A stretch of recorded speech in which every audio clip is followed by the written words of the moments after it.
Good afternoon, everybody, and welcome to a steamy, sweltering hot day here in South Africa. You can see there's lots of tracks all over the road for some big grey pachyderms, which we hopefully will find a little bit later. Now, my name is Tristan, and on camera I have got Sebastian, and it is a very warm welcome to all of you on this Saturday afternoon. And we hope that you are going to enjoy the next hour as we take you on a ride through Africa from both here in South Africa and in Kenya. Now, remember, it is interactive, and so we want you to interact with us, and you can do so by asking your parents and guardians to send through any questions that you've got, and you can do that to natgeokids@wildearth.tv. Now, I say it was warm. It's about 104 degrees or 40 degrees centigrade this afternoon, and it's cloudy and humid and very hot and sticky, and so that means that a lot of the animals probably are going to be moving towards some sort of water. Those clouds there are making it more humid than you can imagine. We haven't had any rain yet, but maybe a little bit later, but it really is very, very warm and uncomfortable, which means that you'll find that things like elephants, which these tracks are here, we're going to see going towards water, and this road takes us towards a waterhole, so we're going to follow that road, and hopefully we're going to find the ellies having a little bit of a drink. Most of the animals, though, will be trying to find somewhere where they can get some airflow, so a little bit of wind. So that's going to be in the cat's case, maybe up in a tree for a leopard or on a termite mound. A lot of the other animals will be under trees and close to water because they're going to be losing a lot of body heat during this process of being so hot. And no, Seb and I are losing a lot of moisture just by sweating because it's so hot out here. Now, there is something walking down the road. Don't go away. It's just gone away from us now. I'm hoping it will pop back out now that I've turned off. But there was a francolin that was moving around there, which is a type of bird, but it, alas, has moved off and run into the long grass. So anyway, we're going to head off back down the road. In the meantime, though, I'm going to send you all the way up to Kenya with Isaac so he can say good afternoon to all of you.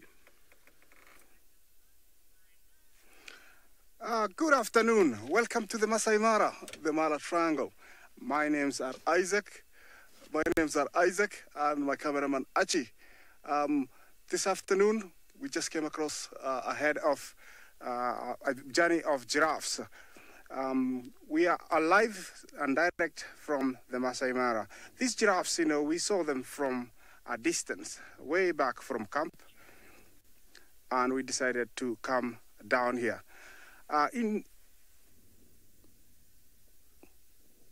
here, there is water, but we cannot see it. That's why they're here. Kids, in case you need to ask questions, use our hashtag #NatHub@yourkids@wildearth.tv. Through your parents, you can ask us any questions. Any questions and comments are very welcome. We are live. These two looks like they've had enough of water and now they are resting. This is our most common giraffe we find in Kenya. It's called the Maasai giraffe. The little one is trying to suckle. He looks like he's about 6 months, so he's still very dependent on his mother's milk. Mommy doesn't want to give him some milk. Maybe she hasn't eaten enough, so she hasn't produced much milk. But very cute. He's begging for some milk. Mommy needs some milk. You can tell even the lips, licking them, really want some milk. Right now, it is eating lots of leaves, but at the same time, it needs lots of milk. I'm not sure if he knows whose mom is because he's trying to suckle from another female. Do you see that, kids? He went around to the other female. These females have been standing here. The water is too far down, and they've been trying to drink. Giraffes have got a very big difficulty when drinking, because their necks when standing are the tallest, but when they want to drink, they are the shortest. They have to splay their legs and reach for water. This makes them very, very vulnerable, because if a lion comes, it will take them, and that's why they can't stay down for very long. Over here, you can tell they've been moving from one spot to another, trying to have a drink. There is some 2 birds you see on the giraffe's neck. Those are called oxpeckers, and they clean the giraffe of ticks and other mites so they don't get diseases and also get sick. See that? Nice. That's how widespread they have to spread their legs for them to be able to drink.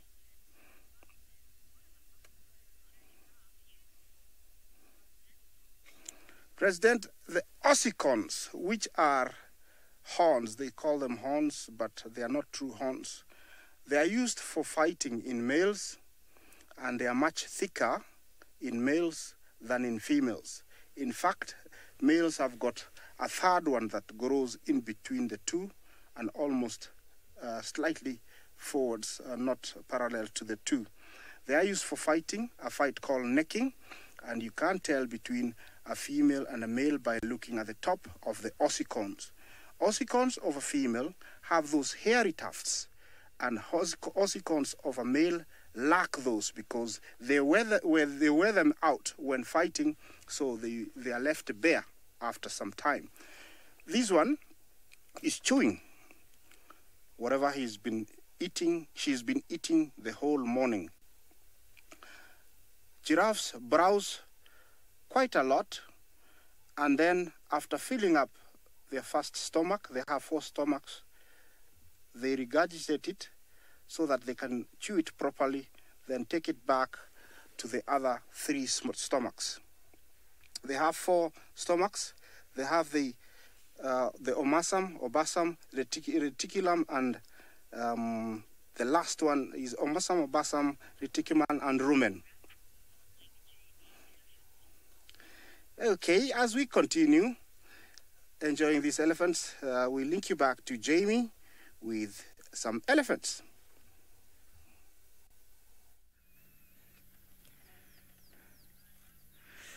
Oh, this is absolutely awesome. Elephants everywhere. We have elephants up in Kenya, and we also have elephants here on Djuma, which of course is in South Africa, where I'm sure that Tristan has told you that it's very, very hot. My name is Jamie, and this afternoon Craig is on camera with me, also known as Batman.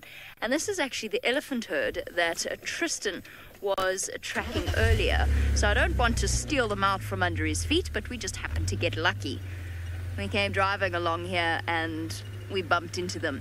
We are actually searching for leopards this afternoon. There apparently were tracks around this area, so we just thought we'd come and check all the water holes that are around here. There's a lot of little puddles where a lot of the animals like to come and rest and come and drink.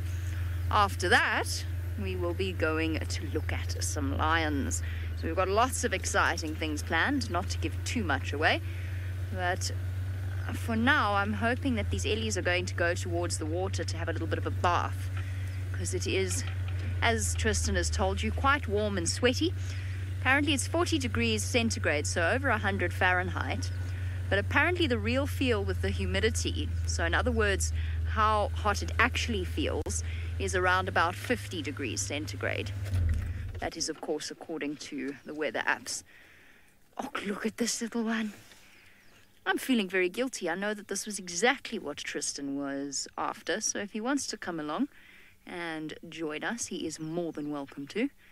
We can move on and leave him to it, because I know that, just like me, he was thinking how nice it would be to have elephants mud bathing on a hot afternoon. So look at the way they're using their trunks to draw water up. Basically what they do, it's kind of like a straw, just not quite, because they don't like to drink through their noses. It would be like getting water up your nose, which is not what they really like. So what they're doing is they're sort of sucking the water up but keeping it in their trunk and then blowing out really hard and spraying themselves and covering themselves with water across their... So that means that they can get the water and the mud all the way to the tops of their backs. You're having fun there. Look at the little baby elephant flapping its trunk around. It hasn't quite got the habits or the technique that the older ones do. I'm just going to be quiet for a moment so you can hear this.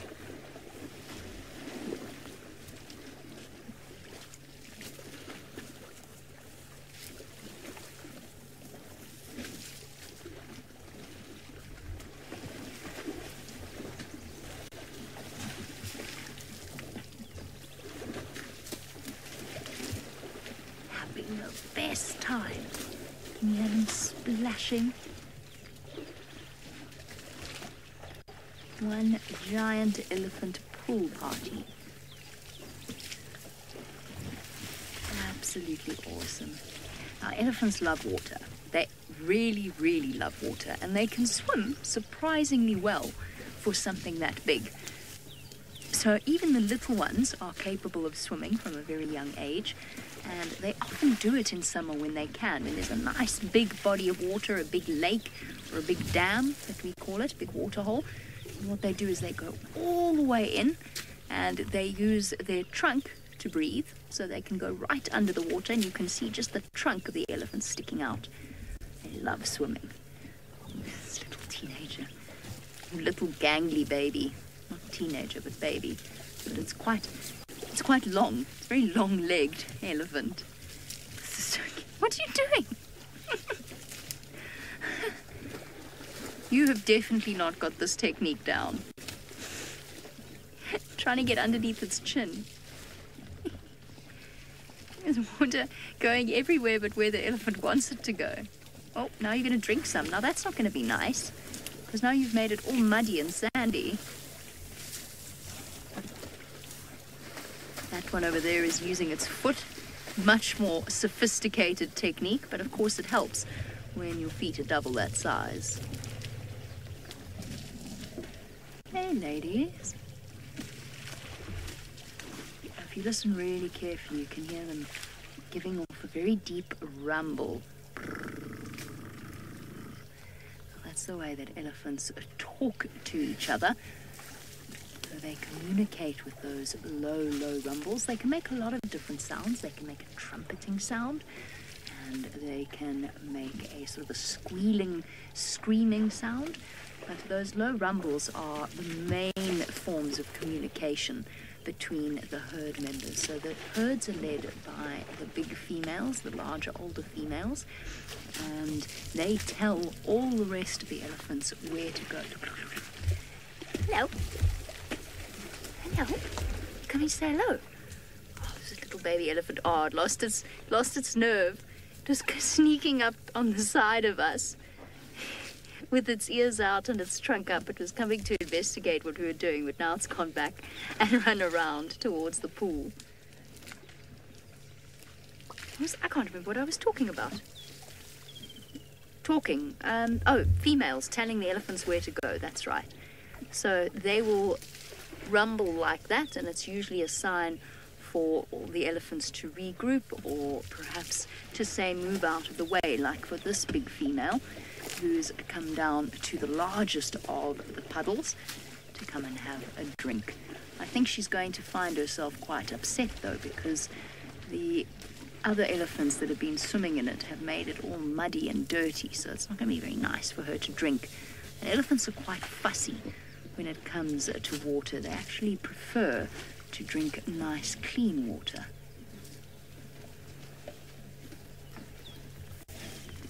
Hi, big girl.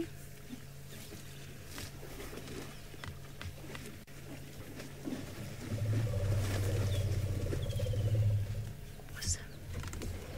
She's talking to us. Well, she's not talking to us, she's talking to the herd. She's telling them it's time to finish your pool party and move off and move away. She's calling them. Now you'll notice that there's a pole in the view every now and again. Look, see how they're following her? See all the babies coming? It's just because it looks like it might rain this afternoon, so we've put a roof on. So don't mind that. See now? All of them following along behind the big female. There's another big female over there, the one with only one tusk. She is another female that will help to keep the herd safe, to make sure none of the youngsters are left behind. So it's always the older ladies that keep the herd protected and make decisions. Here come the naughty ones. Trouble. Lots of little babies in this herd, which is wonderful for them because it means that they've got company. Oh, she's going to stop and feed right next to us. Or these two might come up to us because they've got each other for confidence. Hello, you. Yes. Are you cute? Are you cute? You don't want to come say hello today? That's okay. Little trunks. I love being in the company of elephants. They are definitely one of the nicest animals to spend time with. They're so relaxing. I find that they are really soothing.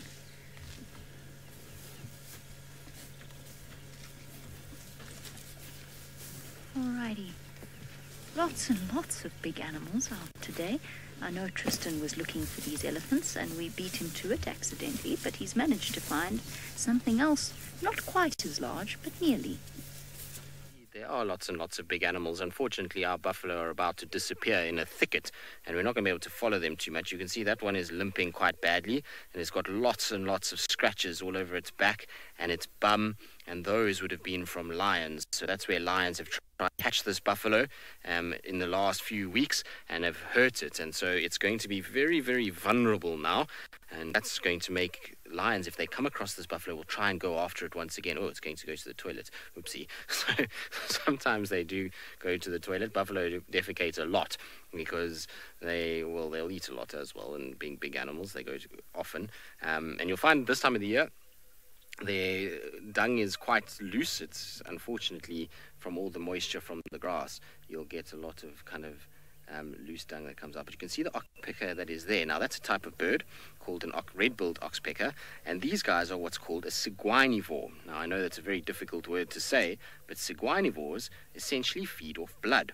So not only will they eat parasites that are on the buffalo and they help the buffalo, but sometimes when buffaloes have cuts like this one has, you'll find that they will dig in there and they will actually open the cut up to make sure that the buffalo starts to bleed, and then they'll drink that blood, be able to feed off it, which is irritating for the buffalo. You can imagine how sore that poor buffalo is after being bitten and clawed by lions, and it now has a bird that's actually opening up those wounds. Imagine having a cut on you and then you had a bird that came and pecked in your cut. It wouldn't be very pleasant at all. Now the only thing that's good about this buffalo situation that we have here is that there's actually more than just one. So this guy would be safe in some regards because the other might help defend it.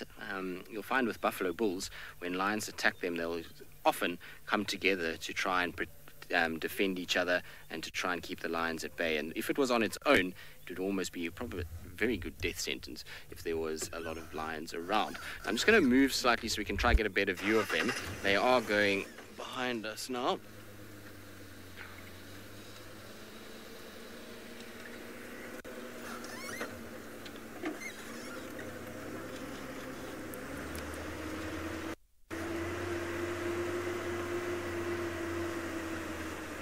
Now the other two buffalo are not as relaxed as the one that's a bit injured, and that's probably due to the fact that he is injured.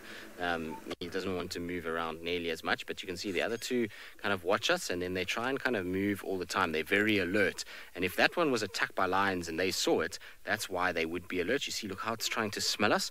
So those big nostrils are sucking air in, trying to sniff and trying to see if there is any sort of sign of potential danger. Now, as soon as they smell the vehicle, then they will realize that we're not a threat, as long as they don't smell things like lions. Otherwise, they'll get quite grumpy.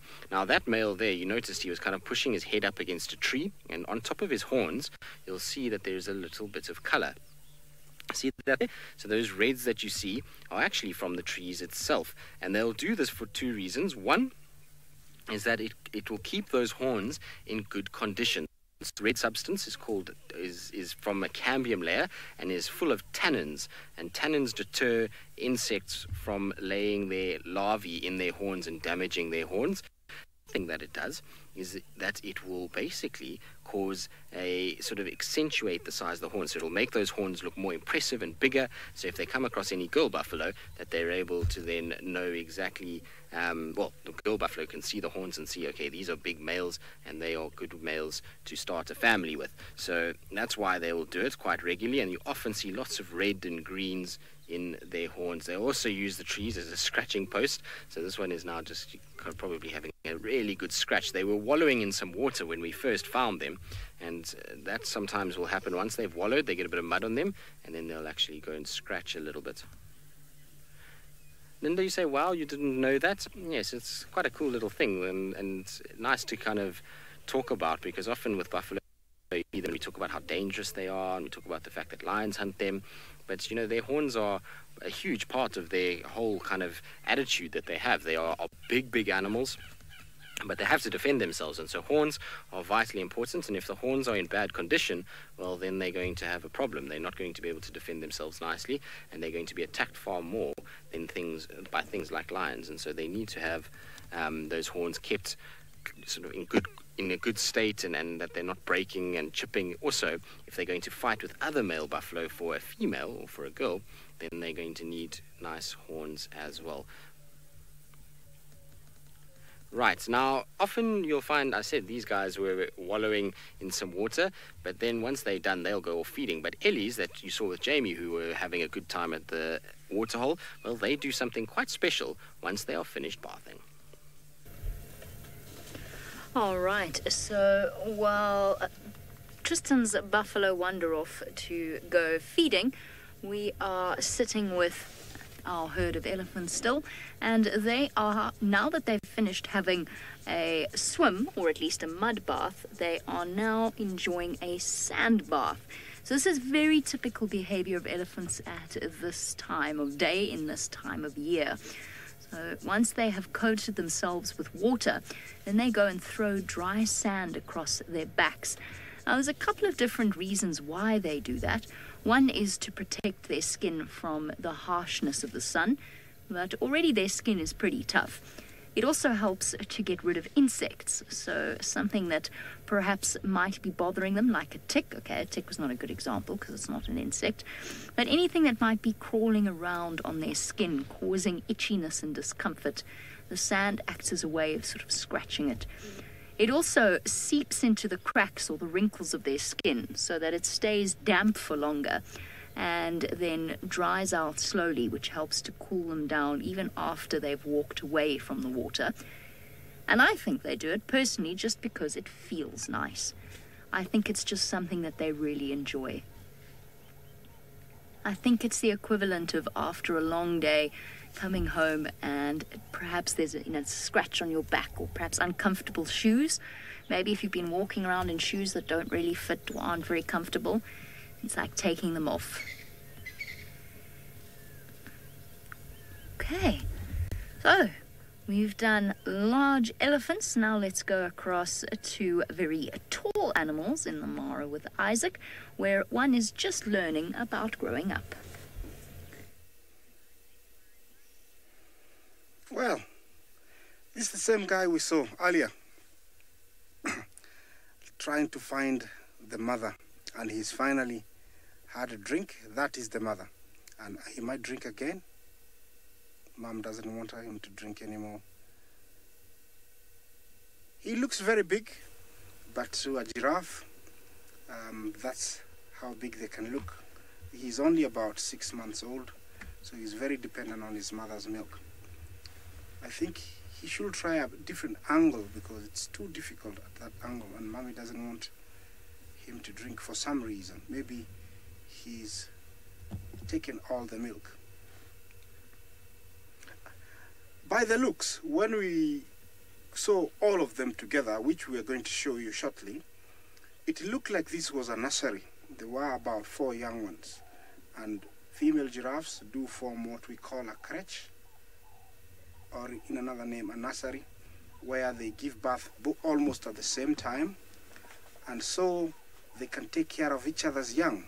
They will not cross-circle, but they will take duties. The females will hide the young ones somewhere, and one female will remain with all the young ones, while the others move further a distance to browse, and then when they've had their fill, they'll come and circle every couple of hours, and then another one will take duty, and the one that was on duty will go also to graze.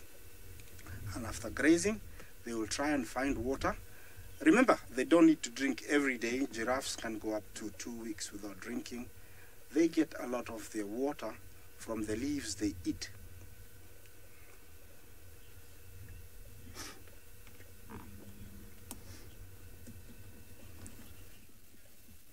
Giraffe girl, did you ask and say how they control the giraffe tail? I don't know what you mean, but they use it. You know, if it's a tail, yes, they do control their tails. It's controlled by their brain and nerves, and so they can use it. You know, they use it to clean, to swap insects that come, you know, in between the legs, above the rump, and on the sides of their legs. As you can see, there is one over there, and we'll focus on the tail, and you'll see how they use it. There is actually that one there. You see the tail, how they're switching it. If a tick tries to stick in between their legs, they'll swat it. Flies, so they do use it. You see that? It's a very important part of a giraffe because it does help. You can say there's something irritating there, and without the tail, whatever is irritating him will continue disturbing them, which might force her to go into the bushes. There is another one coming up. You can tell, I would say this is... look at what is happening here. He's having a stretch of his neck. Let's take you back to Tristan with some tiny little hoglets. Tristan, back to you. Fuck up that. Well, you've just caught the back end of cuteness overload. There was a few little warthog piglets that were having the best game, running around all over the place, chasing each other, while Mom was having a little mud wallow. I was saying that a lot of the animals will do it, and so the little piglets were having a good game. Now, I'm going to try to see if we can get a better view of them. They went down a little bank there, unfortunately for us, but they were running up and down and round, chasing each other all over the place. The problem is warthogs can sometimes be a little bit shy, and when they see cars, they sometimes kind of try and move away. It's because they often associate cars with things like danger, because we follow things like leopards and lions. They go after warthogs quite often, but I'm hoping that these warthogs will be nice to us and won't run away, because they are very cute when they're little. Where are the little ones? There they are. Let's see if they're still ready to play their game, because they were chasing each other around.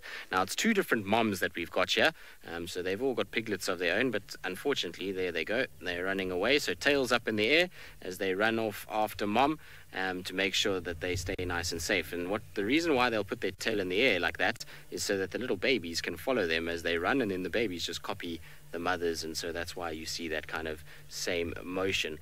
Hold on, Seb. I think we might be able to get one more view of these guys. Unfortunately, it's the moms that are very kind of nervous. The little ones themselves aren't too bad. It's just the moms that are shy, and like I say, rightly so, because often we follow leopards, and leopards love warthogs, particularly little baby warthogs. They'll often go hunting and trying to catch little baby warthogs. In fact, this week we saw a leopard kill a baby warthog, and so they have to be very careful, and they get very nervous about their little ones being around. But hopefully she's going to stay still. There we go. Aren't they cute? So these little ones probably were born in around sort of November, December, somewhere there. So they are not very old, maybe a little bit before that, actually, maybe even kind of beginning of November. And so they're not very old at all. And they are very cute indeed, Kirsty. They're one of the cutest little animals out here. And like I say, especially when they trot along. But the problem is because they're so small, they're very vulnerable, and that means that they get hunted a lot by all kinds of different animals, from, like I say, lion and leopard to pythons and eagles and all the things. Lisa, you say you love that mohawk? The mohawk is quite cool. It's vitally important for them because it allows them to stay camouflaged in longer grass. So particularly the little ones, the mohawk almost resembles grass and helps that camouflage pattern happen, and it allows them to stay a little bit more hidden. Unfortunately, this time of the year, the grass hasn't grown just yet. Our rains were very late, and that means that we haven't had kind of good grass growth just yet, but it will happen eventually. And I think that one's going to go to the toilet, much like our buffalo. It looks like it's prepping to do the same. Anyway, they're disappearing out of shot, so we're going to leave them there. We'll just go do a quick loop around the water hole behind us, just to see if there's any sign of anything else that's lurking around. Lots of different animals around water in this heat, as we've seen. The elephants went to water, buffalo were at water, these warthogs as well. So it's an area where a lot of different animals will inhabit in order to try and just kind of get away from this heat. I know Seb and I wouldn't mind being in the water ourselves. It's a good day to be in a swimming pool. If you had a swimming pool out here, I suppose for the animals, these are the swimming pools, these natural water holes that we've got. It's very, very sticky. So, child of the universe, yes, tourists will go out in this weather that come on safari. It's not very comfortable, and some might choose not to and to go out a little bit later. And it's all right when you're driving. When you're driving like this, you get a little bit of a wind, and it's okay. But it's as soon as you stop, the air just feels as though it's been soaked in boiling water, or it has been boiling water and then wrapped around you. That's how hot it feels. And so, you know, it just got to make sure that you take on a lot of water, because you do sweat a lot. And generally, the problem with going out early is that there's a lot of the animals are not very active. They're just trying to do much like what we would do, is try and just stay as cool as possible until the night comes. Once the night comes, it will cool down quite a bit, and then it becomes a lot easier for the animals to kind of walk around and move around and be active. Now, there's some big clouds that are building in the distance, which I was saying earlier, this humidity might signal rain. And so you can see there on our eastern horizon are some big cumulonimbus clouds that are starting to build. And so those are a sign of rain. Those are rain, big thunderstorm clouds, which will have lightning and thunder, and you'll have quite a bit of rain that comes out of those. Now, whether they hit us, obviously, is anyone's guess, but they are starting to build, and those are the biggest clouds we've seen in the last couple of days. And so I wouldn't be surprised if at some point tonight we got some rain somewhere in this area. It's kind of been building for the last 2 days, and so I wouldn't be surprised at all. Still far away, though, and still got a lot of work to do, but in this heat, that will build quite fast. There'll be a lot of evaporation, and if there's a bit of cooler air up there, it will condense quite fast. Now, also one thing I wanted to show you guys is when you come to water, there's something else that we see down here. And so in the tree to my right, there's going to be two things that you're going to see. There we go. So you've got the white things, which look almost like sort of foam, and they essentially, it is foam. It's from a frog, funnily enough, called a foam nest tree frog. And foam nest tree frogs, the female and the males will both participate in that whole process. And basically all it is a casing for where they lay their eggs. And so the frogs will lay their eggs inside there. The little tadpoles can hatch inside it, and it's a very moist environment for the tadpoles to survive, and they can develop a little bit before they then get too heavy for that foam, and the foam starts to out, and then they drop into the water. But they're already at a more advanced stage than a lot of the other tadpoles, and so it's easier for them to get away from predators, although it's the theory. Now, there's another nest within that tree as well that's a little bit more brown, so right in the middle of the tree, there it is over there, and that's not from frogs. That's from a bird called a weaver, and you might see it bouncing back and forth. I saw it just now, and it looked like a village weaver that was going in there.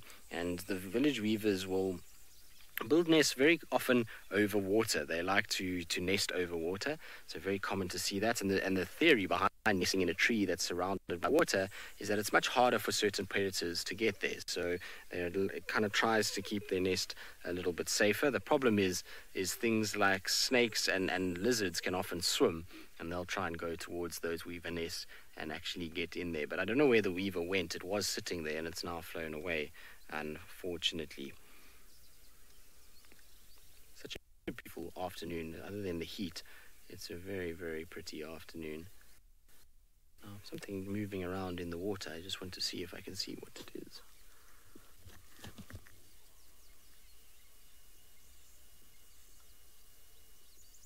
I think think it's just tadpoles that potentially are moving. So if you look on the edge of the water closest to us, there we go.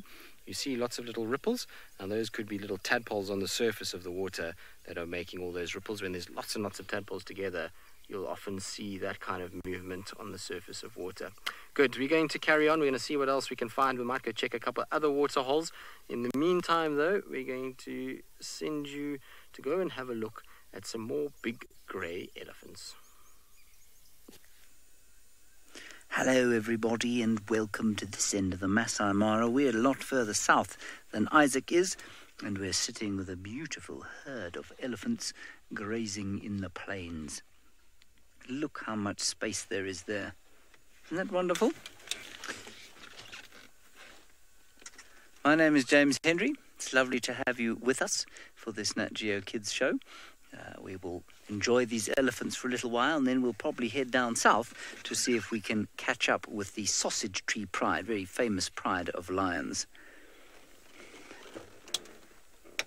There's some little elephants, and it's all very, very peaceful. Let me be quiet for a second, or a little bit more than a second, and you'll see how quiet and peaceful it is here.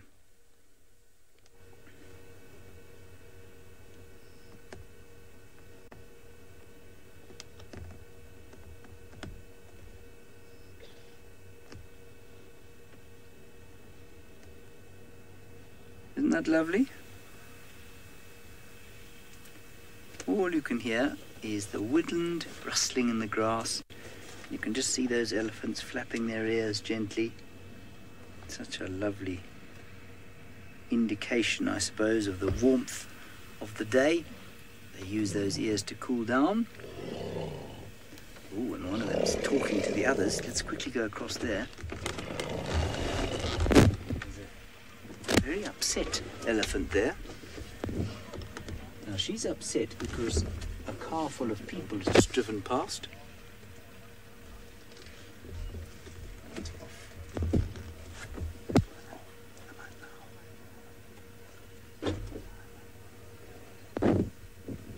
Now she's calmed down.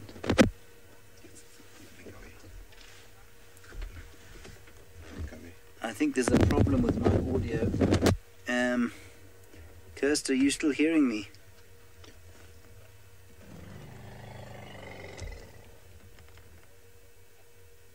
Sorry everybody, I'm just trying to sort something out here.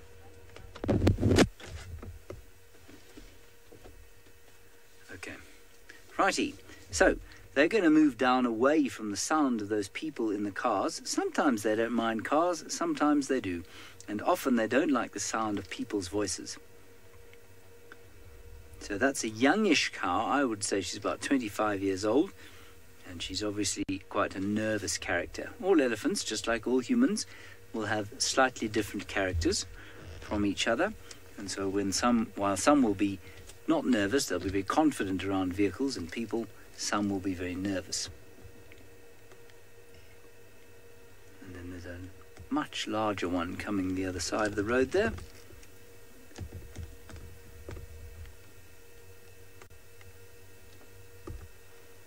They're all pretty relaxed.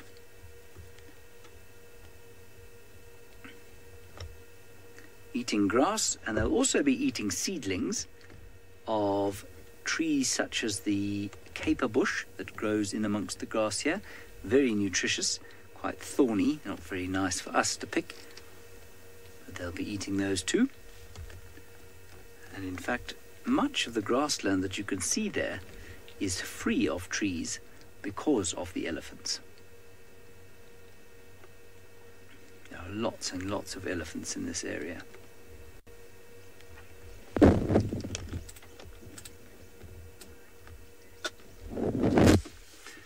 Mr. Anomaly, yes, absolutely, this is inside a reserve. This is the Masai Mara.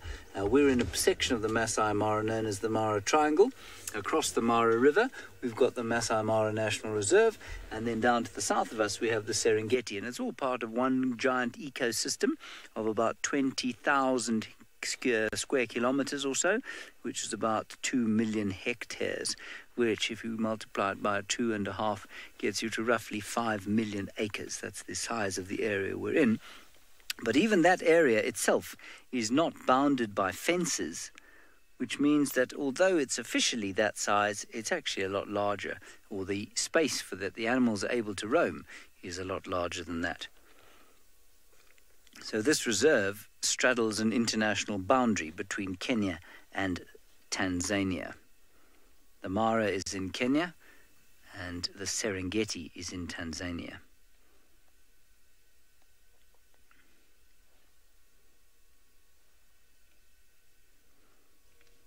See, you're just blowing the dust there, isn't that lovely?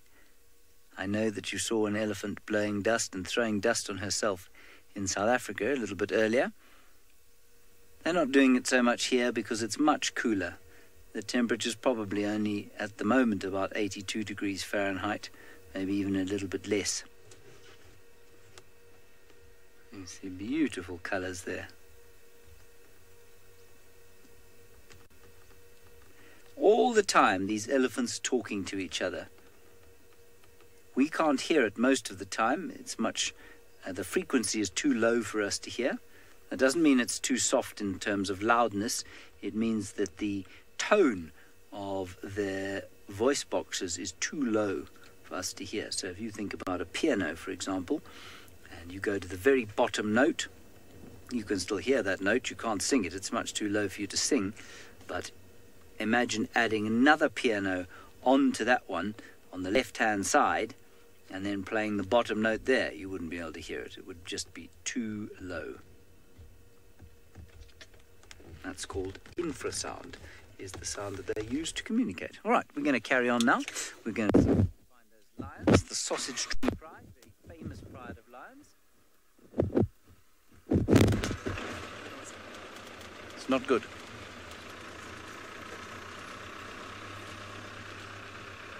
All righty, we're going to go across to Jamie. We've got a small problem with our sound here.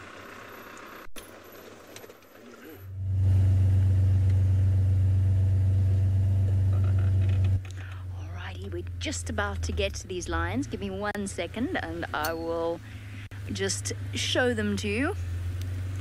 Thanks, Pat. I'm going to make my way in. Awesome. Yay. Lions lying in the road. Let's have a look-see. Here we go. They're coming out towards us. I'm just going to stop here. There we go. Let's just see if they're going to keep walking towards us or if they're going to continue lying up in the shade. Now you will notice that there is another vehicle in the sighting with us. So that over there, those are our trainees out and about. There's Patrick. He's the one who told us that the lions were here and has been helping us out to find them. So a big thank you to him. They're now resting up in the shade. The rest of them are walking towards us though, so I'm going to stick where we are for now and just see where they decide to go. There's a good chance they could come and lie in the shade right in front of us.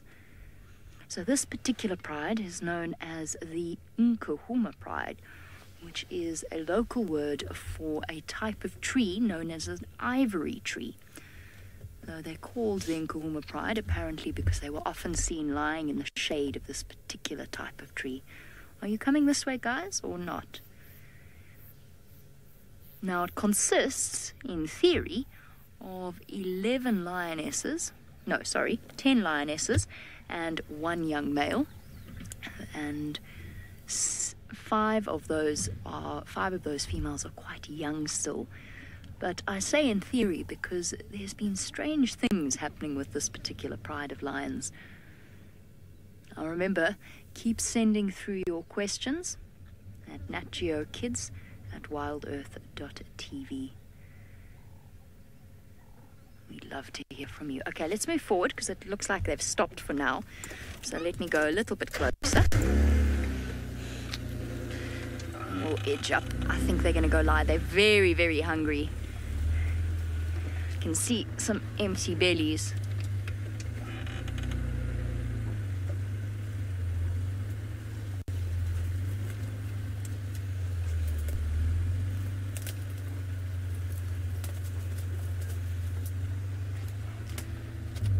Now, as we stop here, Crazy Legs, you want to know if the lions are far away from the buffalo that Tristan had earlier. Well, I mean, for right now, yes. They're probably around about 1.5 miles away from where those buffalo are. But in lion terms, that is not very far at all. So it's lions, we always, well, we don't, but a lot of people always term lions lazy because they do spend quite a lot of their time sleeping. But in reality, when it comes to searching for food or when it comes to moving around, they'll often cover enormous amounts of ground in order to find themselves food, perhaps patrol their territories.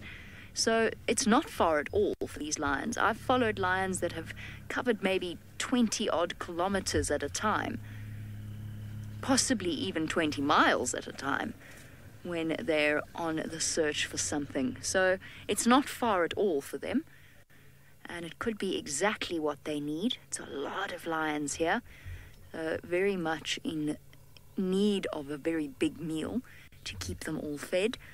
Something like a giraffe or buffalo would be ideal, because if it were just an antelope, they would not get very much food at all. It would not be enough to sustain them. Right now, though, they're probably not going to hunt unless something were to walk straight towards them, because they are just so hot. They're panting away. I fully sympathize. The sun has come out.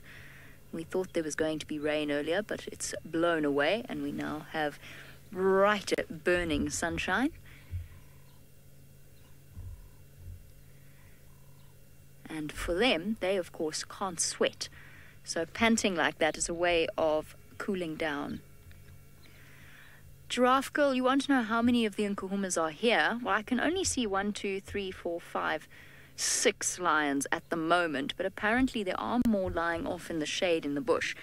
Now, because it's summer, of course, it's very, very thick. So I can't give you an accurate head count yet, and I'm not going to go driving around too much into the bush just yet. We don't need to. We've got a nice clear view of them from where we are. So we'll sit it out and we'll wait and see if the rest of them move out into the shade here. The last time I saw them, I originally counted 10, and then when I went back that afternoon, I counted only 9, including 1 Mangeni male and 1 Talamati male. But that was when the females were still mating with the evokers. So that would account for some of the missing members. I don't know how many are here now. It's been a little bit difficult keeping track of the Nkuhumas at this point in time because so much is happening with their dynamics and with the arrival of new males. Now, for those of you who aren't familiar with lions, you might be wondering, well, where are the big males? Because I said there's a pride of lions. Remember that a lion pride consists of females. In theory, the basic unit of a lion pride consists of females and their offspring, so their sons and their daughters. And with their sons, it's usually only up until around about 3 years old, at which point the males move away and the females have a new set of cubs. The males actually don't live with the pride. They're not part of the pride. They have a territory, and they come and they visit the females, especially when the females have food, because it means that they get a meal as well. But they're not part of the pride, so they're not always with them. And they'll actually spend time with a couple of different prides that are within their territories. So that's why we don't see males often with a group of females like this. There are young males in this pride, one of which is theirs, a very young boy, and then there's 2 who seem to have just latched on and decided to stay for a little bit. Whew. I see. It must be very, very hot being a lion right now. Big, thick, furry coats. I imagine that for the male lions it's even worse because, of course, they've got thick manes. It must be like wearing a headscarf in the blistering heat. A thick scarf and a beanie.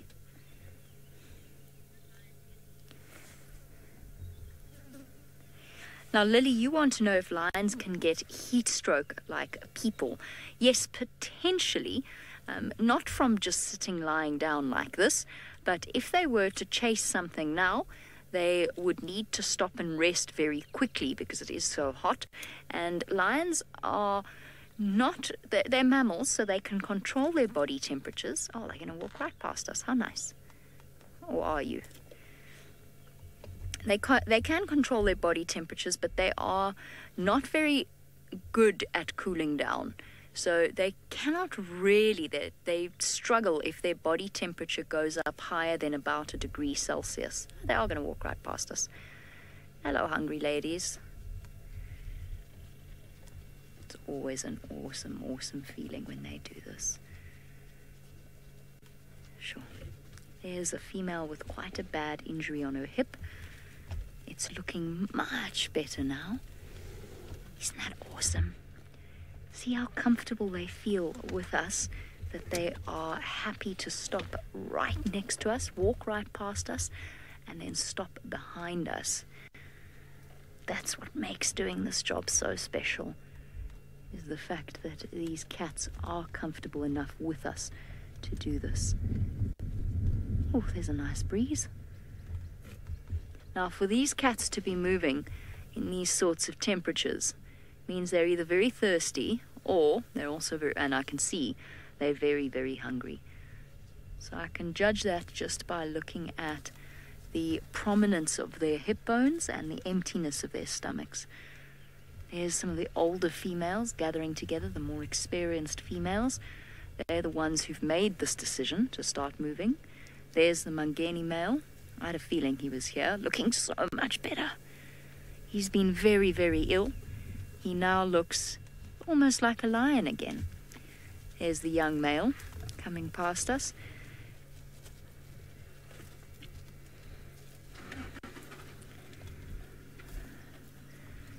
And we've got one more coming across. One of the youngsters, the one that had the injured leg. She's looking much better. Here she goes. Very cool. Sure.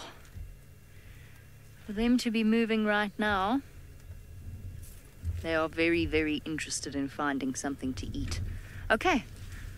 While they move on, I'm just going to wait for 1 second. That line's going to move, and then I'll start the vehicle. I don't want to start the vehicle with the line right behind us because it's going to get a bit of a fright. Okay, so while we do that and while we catch up with them, apparently it's not just myself who's managed to find lions. If you travel all the way up to Kenya, you'll find Isaac has got some as well. Here we've found the Olololo pride. Unlike the sausage tree pride that we saw this morning, these guys are starving. I don't know why they haven't eaten, because there's a lot of game around here, but who am I to judge them? They haven't eaten. We just seen one male. He looks like he's walking on high heels. He's so thin, but he's gone behind the bushes. We cannot see him. Over there, if you see that, those are a few more. That's a game drive vehicle coming. When they see us, they normally know there's something. All of them are lying in the shade, and I'm sure they're waiting for the evening to come, then they'll find something. It looks like they haven't eaten for quite a long time, and it's quite serious because the female with the 3 cubs hasn't gone back to the cubs for about 2 days, and if she doesn't go tonight, then it's going to be very bad for the cubs. Over here, they're all very sleepy. I think they were quite alert during the day trying to find something. Then they decided to save the energy and hope in the night they will get something. The grass is very high, so all the grazers have moved to the high, shorter ground in the high areas. Like right around camp, we have lots of giraffe, lots of zebra, and that's why these guys are starving. It is not easy for the lions, always.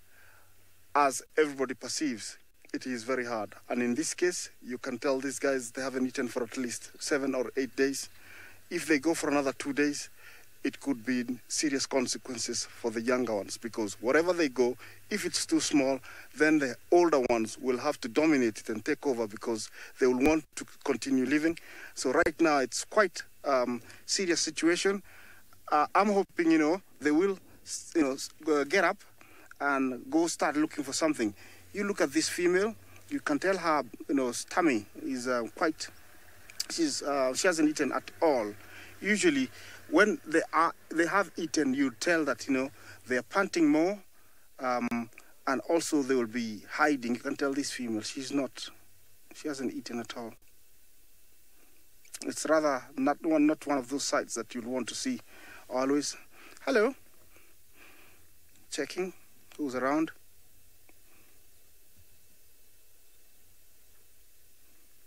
Back to sleep.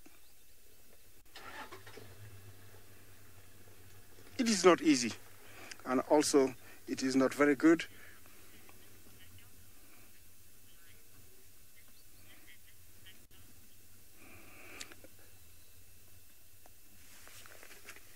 Mr. and Mrs. McDonald, you asked a question. I'll ask Kirsty to repeat it to me, please. I did hear the name, but I didn't hear the question. They continue resting.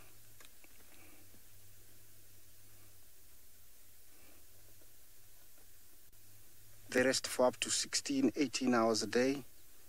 They don't need to really do much in the heat of the day. Kirsty, I didn't hear you. Please repeat the name, the question by Mr. and Mrs. McDonald, please. Or did I hear it? Is it how tall are the lions? I think a fully grown lion can stand about 4 feet tall. That's a fully grown lion. And length from tail to nose, it can be up to 5 feet and can weigh up to 250 kilos. That's a fully grown male. These ones here, I would say they are females, and at the moment they are weighing around 120 kilos only.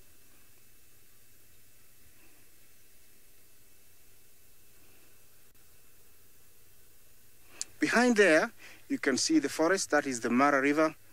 That's the main river that divides the side of the Mara Triangle and the other side of the reserve. The hills farthest are called Ngama Hills. The other hills that divide the Mara and human habitated areas, they are the border to the east. And then the hill, they stretch all the way down to the Serengeti, ending at a place called Koka. That's where the boundary is. The trees very close to us are fig trees behind the line there. This area here, you can tell the grass is much shorter, and that's why, they've come here hoping to find something, but they haven't found something. They're fast asleep, and I don't know for how much longer. Usually at this time, they'll start getting up, looking around, hoping to see what they're going to go for during the night. And I'm hoping, they can do that so we can see in the next few hours, or maybe tomorrow morning when we come, if they've done something. Although they're this fast asleep, it doesn't mean that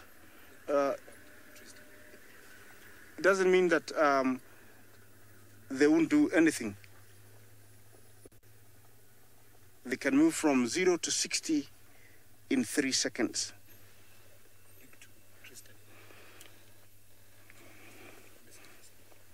Okay, I'll link you back to Tristan. I don't know what's going on with him, but we'll stay here with the lions.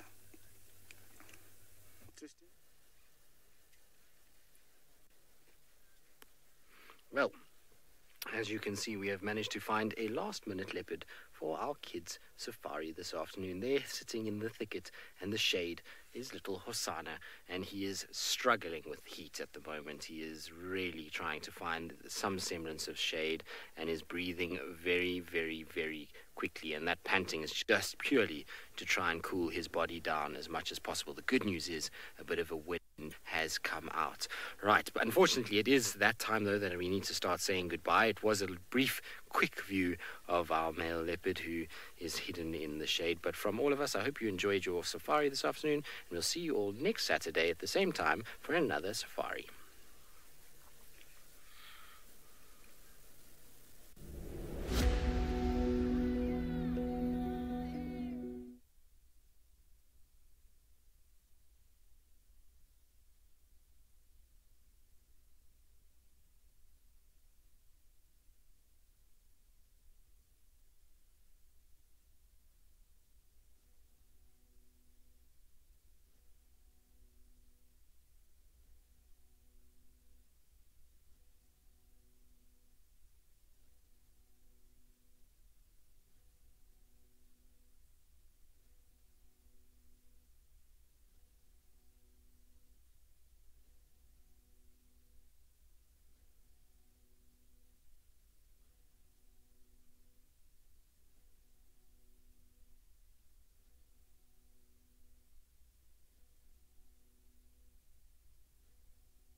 Afternoon, everybody, and welcome to those of you that have just joined us, and for those of you that have crossed over from the kids show and continuing with us. It's very good to have you back with us and joining us. Now, if you've just joined us, my name is Tristan. On camera I've got Sebastian this afternoon, and we are coming to you live from South Africa and Kenya, and the sun is also burning my eyeballs right now as I'm trying to look into you. It wasn't out just now, so parking here was absolutely fine, but now that it's come out, it's not ideal at all.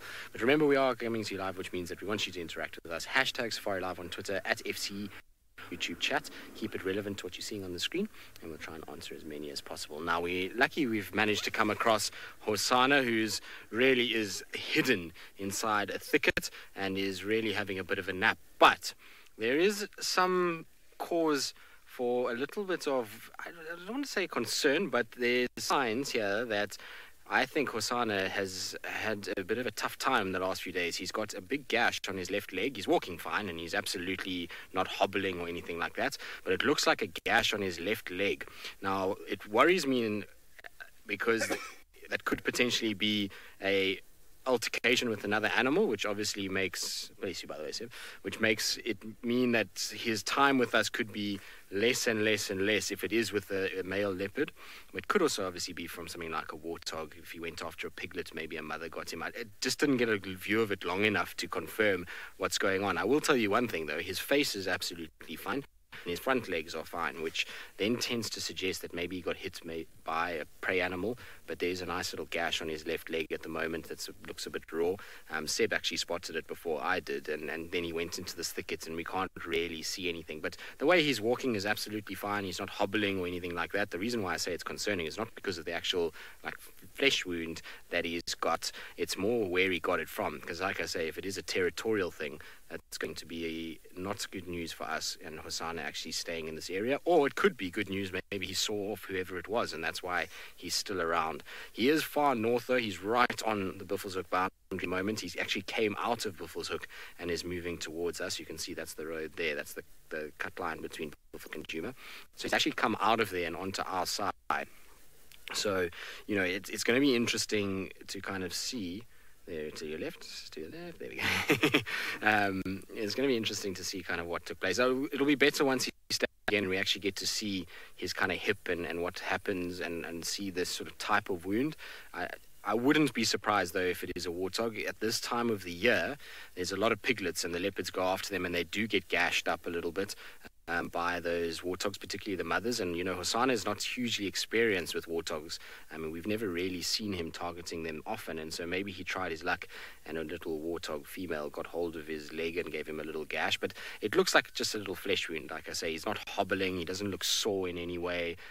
He's in no way looking uncomfortable. He just has a little bit of a kind of wound. And in fact, he's even lying on that wound now. So if it was really sore and painful, he would be lying the opposite way around, and he would be trying to kind of keep weight off that area. And so it can't be too bad.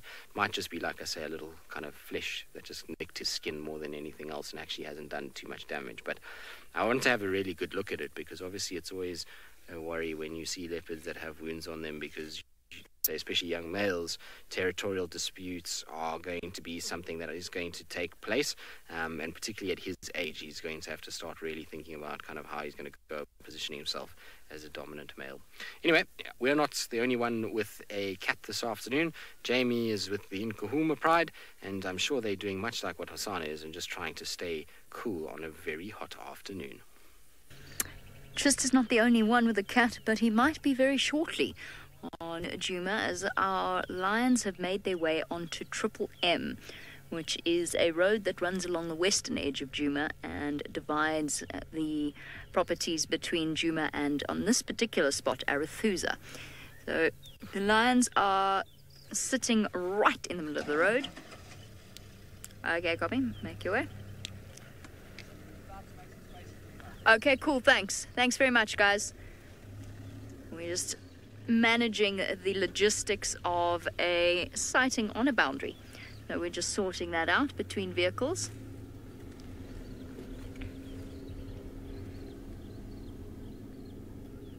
Oh, here comes the lioness. Where have you been? So we've got 1, 2, 3, 4, 5, 6, 7, 8. For those of you who were wondering about it. And I think that's all. So we're still missing quite a few lionesses. I suspect they are most likely mating with the evokers.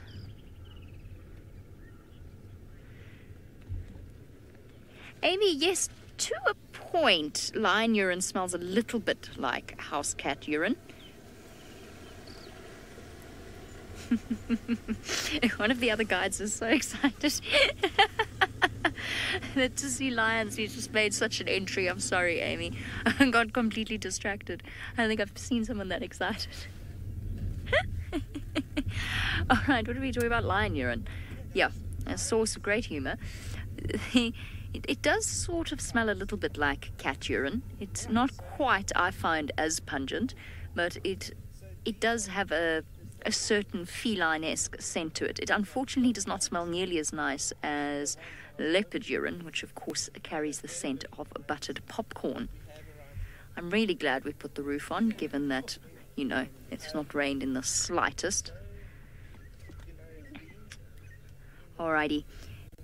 Very shortly, it is going to turn into absolute chaos here. So we're just going to enjoy a minute or two more with them, and then we're going to move out and make some space for the other vehicles who are very, as I said, very, very excited to see lions.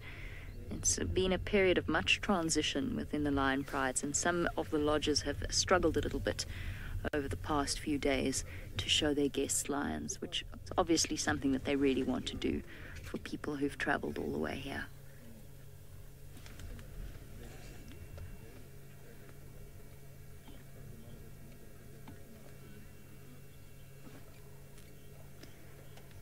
Well, the City Bobby, I think I got the first part of your name wrong, but never mind, we'll gloss quickly over that. You want to know if the lions in the Mara are bigger than the ones on Djuma. They're about, Windy City. Windy, what was it? No, I've forgotten. Doesn't matter. Sorry, I've completely messed up your name. I will get it right eventually. Windy City Bobby. Windy City Bobby. Windy City Bobby. Windy City Bobby. Thank you very much, Craig. Craig has helped me out. Windy City Bobby would like to know if the lions in the Mara are bigger than the ones in South Africa. You know, when I look at the lions in South Africa, I think they're bigger. And then when I go to the Mara and I look at the lions in the Mara, I think they're bigger. And there's no real conclusive studies done into the weight differences. I would say that some of the studies seem to suggest that the lions here in southern Africa are larger than the ones in the Mara, but then I've seen some of the lions in the Mara and they're enormous. Some of those Ridge Pride females look as though they're champion weightlifters. They are so strong around the shoulders. I think that heat has actually cooked my brain because I cannot speak today. I'm totally lost with what I'm trying to say. So the end point of that long and rather rambling conclusion was that I'm not 100% sure that there's much of a size difference between the lions in South Africa and the lions in the Mara. One immediately forgets exactly how big something is once you've left that place and you've moved to a different place. I think the males in the Mara are bigger. When I look back on it now and I think of my time spent with the Notches or the Musketeers, the one thing I will say though is that the lion roars here in South Africa, they seem to give a lot more stick to. They really put their full bodies into it. The lions, Scar in particular, and the Musketeers, their roars were very different and almost half-hearted in comparison to the ones here. I don't know if it's the environment as well. You know, it's much more open in the Mara. We're here, when you're sitting next to a lion and it's roaring, you've got all these trees. It's much more intimate, and perhaps then it comes across a little bit louder. What's your plans, lions? Are you going to desert us in time for the rehearsal tonight? I think you are. I think that's exactly what you have planned. Please don't. Or if you do, please come back to us tomorrow for the SABC show. And just by the way, if you hear me start up the vehicle and it sounds a little bit odd, it's because the exhaust fell off. So I'll give you the long story a bit later, but basically we're making... Fortunately, we're not backfiring or anything, so it's not disturbing the animals, otherwise I wouldn't have come to see them. Isn't it amazing?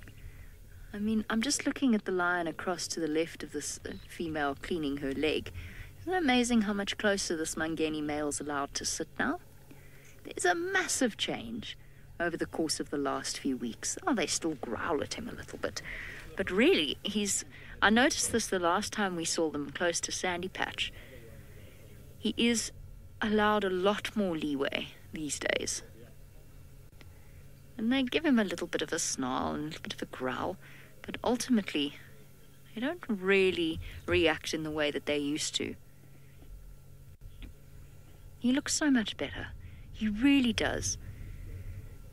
There's still signs of bald patches from where the last of the tricky mange is. And look, he's bony. It's going to take him some time to recover the muscle loss. He's really, really thin. And as a result, it is, it's caused muscle wastage. That will take some time to recover from. Alrighty, guys. I think it's time for us to depart so that we can allow other vehicles in to see the lions. I know there's much excitement, so that's what we're going to do. I'm going to pop past one of the guides and just say hello and tell them to send them back our way once they're done. Okay, while we send you away from our lions here, luckily Isaac has the Olololos in Kenya. Let's go see how they're doing and maybe if he can do a head count.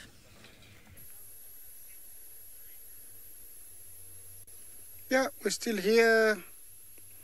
The lioness has moved slightly from where we are. There's one that just came across the vehicle and they're all very hungry. The reason I've decided to stay here is that they might decide to go for a hunt, and this is the perfect situation to be with them. This is the one that just came past the vehicle. Look at the legs, just in between the groin and the tummy. Looks like you see that area there, just in between the groin there and the pelvis there. You can tell the tummy is really low. They haven't eaten at all. The one that went past us, I think it hasn't eaten for about 7 days. It's rather not a very good situation to see them. You can see that female. She's getting up to scout, see what, if there's something available. Right now, it's a dire situation. Anything coming around here is in very big danger.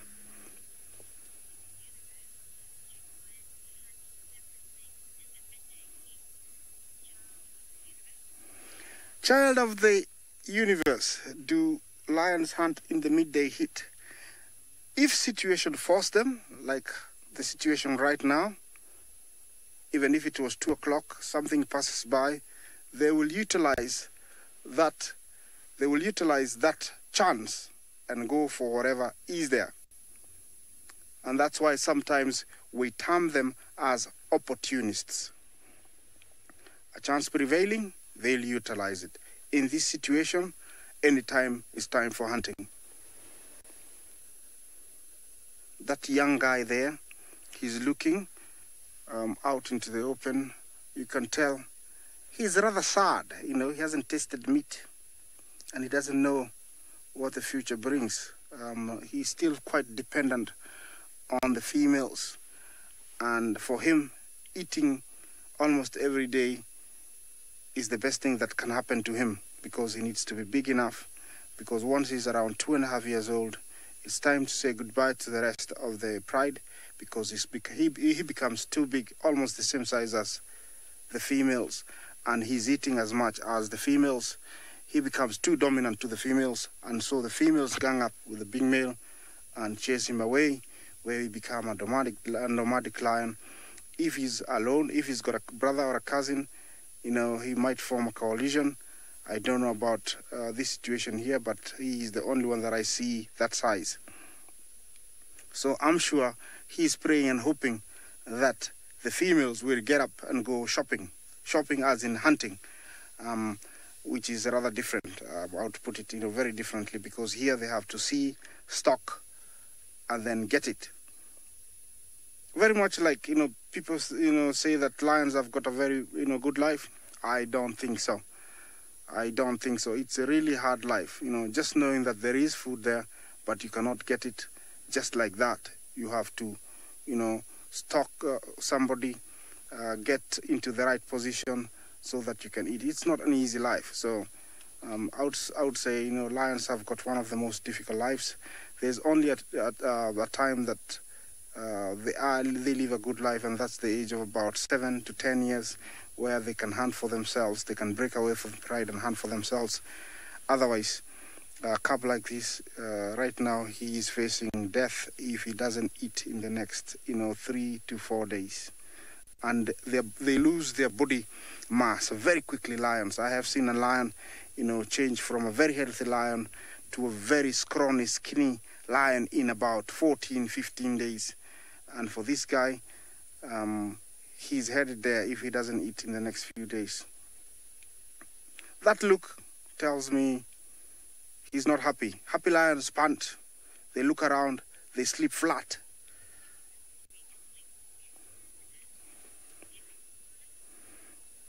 Yeah, as I continue staking out these guys, I'll link you back to Tristan with the happy Hosanna.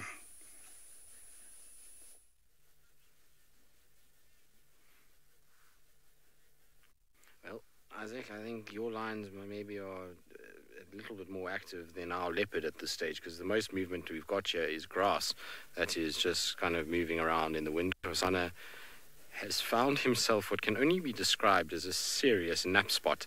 It's a good little spot that he's got. I must be honest, I'm quite impressed with him. He obviously was eyeing that out and went straight there. I was hoping he wasn't going to lie in there, because he kind of just disappears, and there's really no way to actually see his face when he's lying down from the other side. It's just a wall of bush willow that's in front of him, and so we're just kind of sitting here in the hope that he's going to wake up eventually when that sun starts to sort of settle a little bit. It's still very, very hot. If it wasn't for this wind that was blowing, I think Seb and I would be cooking in the sun. But at this stage, at least there's a bit of a breeze, which will help just cool Hosanna down a little bit. But like I said, earlier, I'm sure a lot of you were a bit worried about the fact that I mentioned that he had a gash, but please don't be worried. He's absolutely fine in terms of his actual condition. I was just saying, it's just concerning in case it was another leopard, but his actual body condition and the way he's moving around is nothing to worry about. He's perfect, no visible sign of him struggling to be able to move or anything like that. So he'll be good. It will all heal up quite quickly. Often cats get little wounds like that, and particularly leopards, you see it quite regularly. I remember way back, Mafufenyan got hit, and for those of you who were into sort of watching in those days, Mafufenyan was a male leopard that was dominant here in the sort of late 2000s, towards sort of 2010, 11, 12. That was the sort of end of his life as a dominant male. But he was before that as well. I think he first was dominated here in 2007, I think, or 2008, somewhere there. is when he first dominated. But anyway, he once went after a warthog and he got hit by this warthog in the head, and it split his head open from between his eyes over the top of his head round towards his ear, and it was a massive gash and it looked horrific. And within a month or so he had completely kind of healed and was absolutely fine. And if you saw him towards the end much later, you would have seen that they actually had no scar or anything. It was just managed to kind of heal over and fix itself and be okay. So those kind of things happen. It's part and parcel of being these animals. They live a really rough life a lot of the time, and so it's tricky to be able to kind of to be able to see what's going on and to be able to defend themselves from certain animals. So being a lone predator like this, there's always risk involved when going after things like warthogs and the likes. And so lions have a struggle with buffalo, leopards, warthogs, and that's why you find very few female leopards are the ones that will actually go after warthogs. It's mostly the big males, and they learn very quickly. And so if it was a warthog, he will have learned from that experience, and he'll be far more kind of careful when he approaches any sort of warthog and its young ones in future, if that was what happened. And obviously we don't know. Nobody's seen any sort of evidence of him fighting or anything like that. So it's really tricky to be able to say whether or not that is the actual case, if that is actually what happened. But we'll see when he stands up. It's going to be much easier to kind of figure it out and to work out what exactly is happening and how it's all going. Right. Now, Hosana's sleepy. He's not got a meal, but it sounds like James has swapped out with Isaac, and he's managed to find the sausage tree pride, that are eating something for their own. Yes, unlike Hosana, the sausage tree pride has got itself a meal. Now, this is the kill that Isaac and Bungay found this morning with the sausage tree pride on it. They are well out of their territory at the moment. They're into the border pride territory, but I suppose the Eldonio Payek males, which are the two males you're looking at now, are also dominant over the border pride as far as we know, so they're not out of their territory, but the sausages are well south of their normal area. Most interestingly to me here is that the third cub is in between the two males. You see that?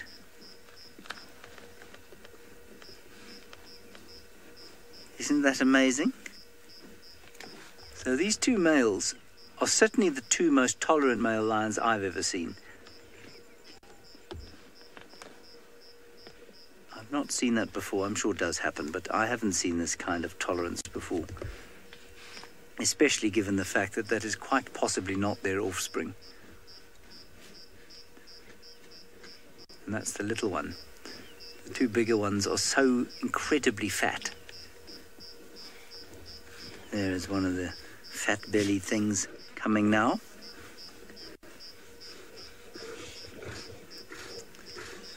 Well, Bone Crusher Queen, it's not likely that you're ever going to see a male lion that you'll look at and say, well, I don't think that's a very good-looking male.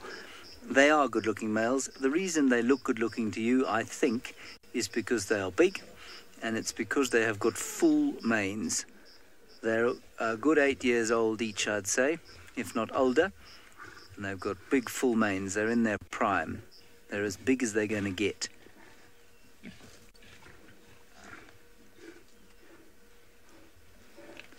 This is marvelous.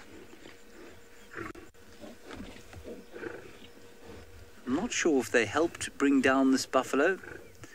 There is a very fat and very heavily... No, she's lactating. That lioness there is lactating. Now, there are only two adult lionesses that we can see right at the kill. We did see a tail flicking. Oh, oh, oh. Not so tolerant. That's the male with the one bollock. Perhaps that's made him a little frustrated.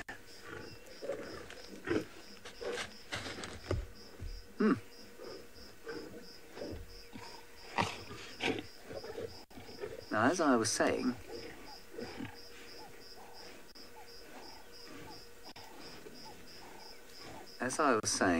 we saw a tail flicking up next to a tree about, I think 300 meters away from here. In fact, I can just see one of the lionesses lifting her head now.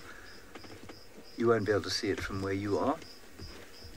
And I suspect that's because of the noise that just emanated from here. But I don't know that they're all here. And I suspect maybe the newest mother has gone off to nurse her youngsters. That's quite possible. Now, that was very interesting. Let's just have a quick look behind the tail of that lion. I'm not convinced he has either bollock intact.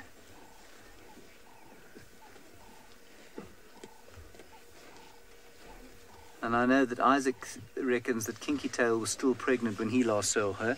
I was watching that drive and I would agree with him completely.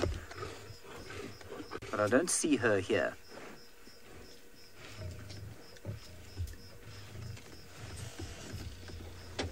Does anyone else agree that both of his testicles look to have atrophied entirely?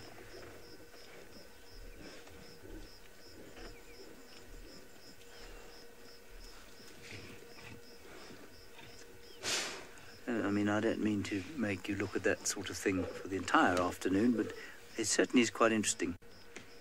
We knew that he was missing one, at least.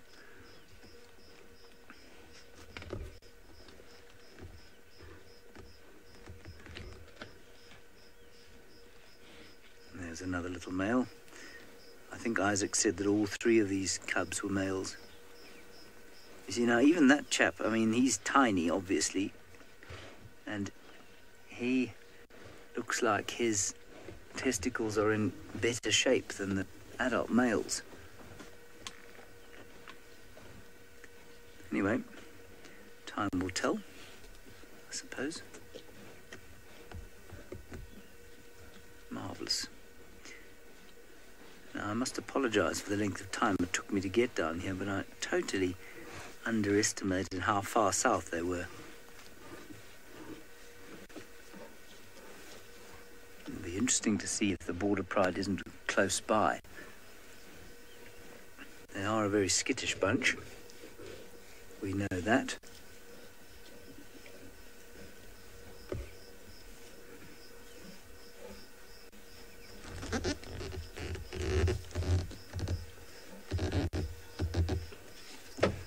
Yes, Lisa, absolutely. It makes me jump out of my skin when lions growl like that, especially as I wasn't watching. I was looking behind me to see if I could see the other lioness. I can see her now. She's, well, she's, not to put too fine a point on it, having a poo. But if you can see them, you can actually see it building. You can almost see the tension happen just before the noise comes, and then you don't jump out of your skin quite so much. But I didn't see it happening, and so, yes, I got a big fright. There's something very powerful about the sound. Right, the other lioness is on her way here now. And I think she was on her own. So I think two of the lionesses are missing from this little melee here. Which means I think that they have gone back to feed cubs.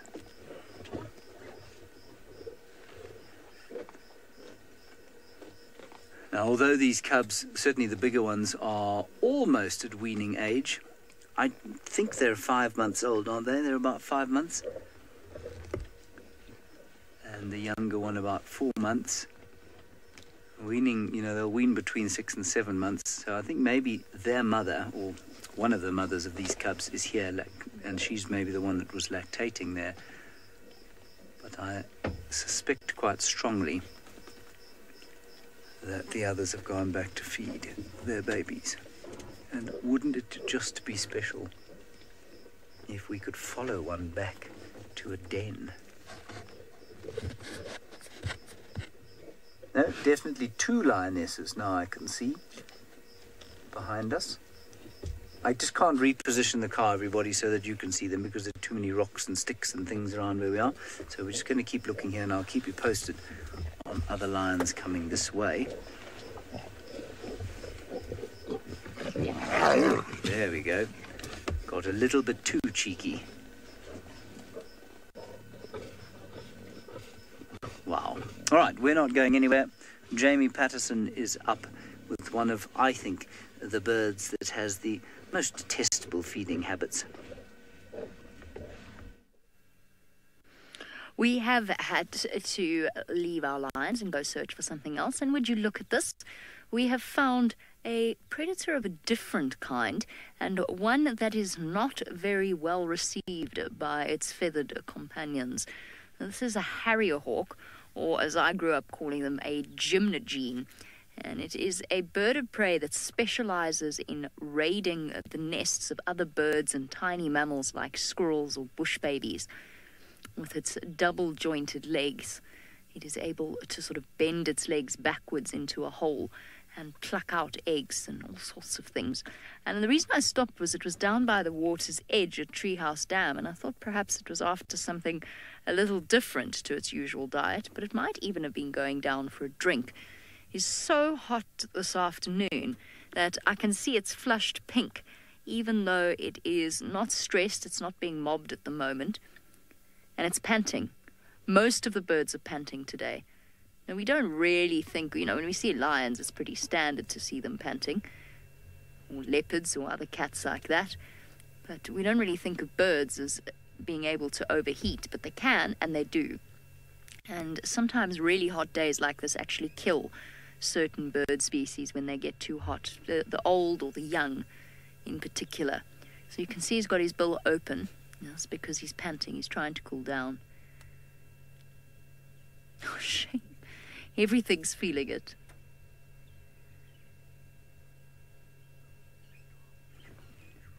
Oh, I thought I heard monkey alarm calls. Got very excited there for a moment because there's all sorts of curious things happening with the leopards, but we'll get back to them in a little bit. I love watching harrier hawks. They're usually very busy birds. Unfortunately, this one's quite shy. So I've stopped at the other edge of Treehouse, and already he flew away from me. Or she. All I can tell you is that it's an adult. I'm just wondering whether or not we're going to see a demonstration of its nest raiding skills. They're entertaining to watch either because they're constantly busy or because they're constantly being chased away by other small birds. Something like a drongo. It always astounds me just how fearless fork-tailed drongos are in the face of much larger aerial predators. I suppose it's because they know that they're agile enough to stay out of their reach. But there is no raptor too large that it does not find itself being attacked by fork-tailed drongos if it attracts their attention. Well, we're thinking about flying, or are we just rearranging? Yeah.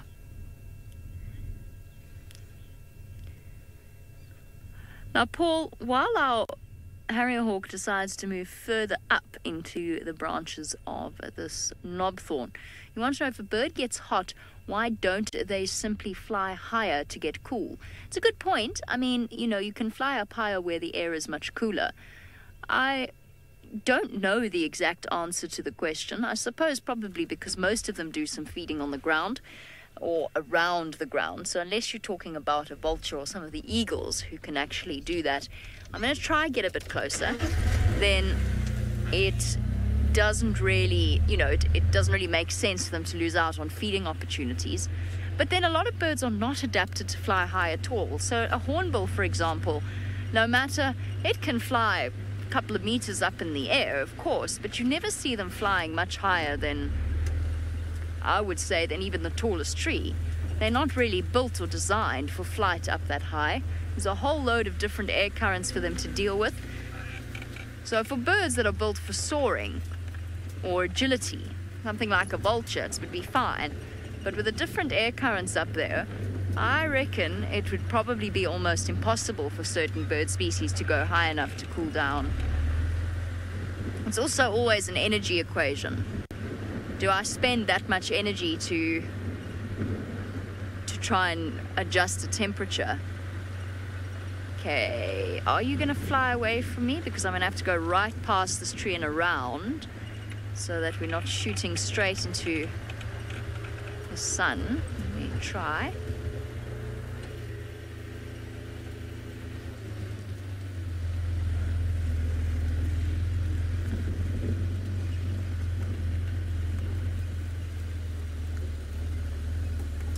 Ah, it was worth the effort. Took off as we came past. Now the squirrels are going frantic. Just lifting us up slightly for the roof. Sorry, Craig, I'm going to roll back. There we go.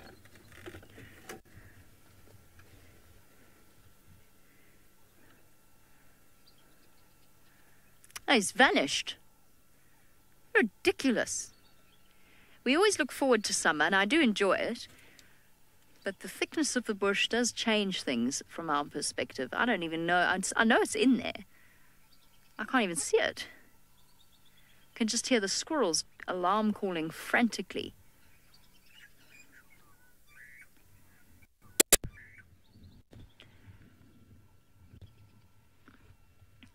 Ah, David, yes, that is something that does happen. David wants to know if birds will ever cool themselves down in the water. Yes, they will.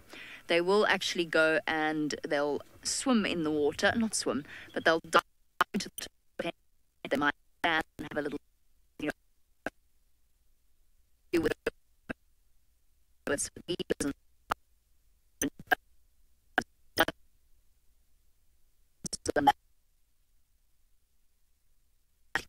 it's there, but it's gone. And if I try to get close, it's going to fly away again.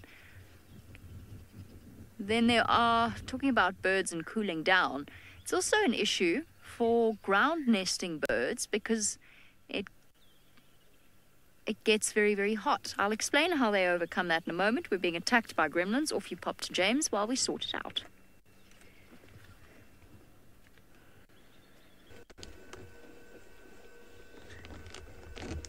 This is quite sweet. A little cub having a little bit of cleaning from one of the lionesses. The other lioness, who was attacked earlier, was attacked again. Now these are obviously the two mothers of the cubs. Well, they're definitely mothers because they are certainly both lactating. There we go.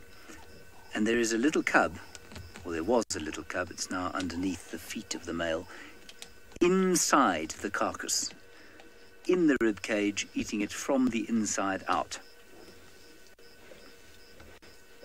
Quite astonishing. Now, it's quite interesting, quite apart from the fact that he's having a wee at the table, which is just disgusting. That's the male, the other male, not the one with the dodgy testicles.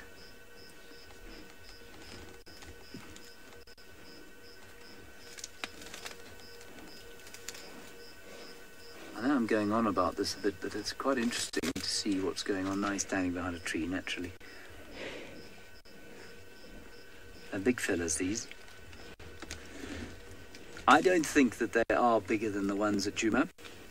I think you'll find that their mass is almost identical. I think, though, that you find the lionesses are stockier here and slightly shorter. That's just from my sort of human gauging, if you like. I know what Jamie means there. You go from one location to the other and suddenly they look bigger when you arrive wherever you arrive.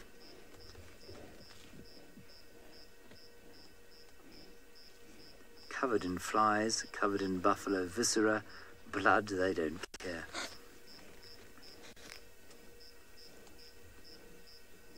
Those flies will be enjoying this kill as much as the lions are. Possibly with slightly less consciousness.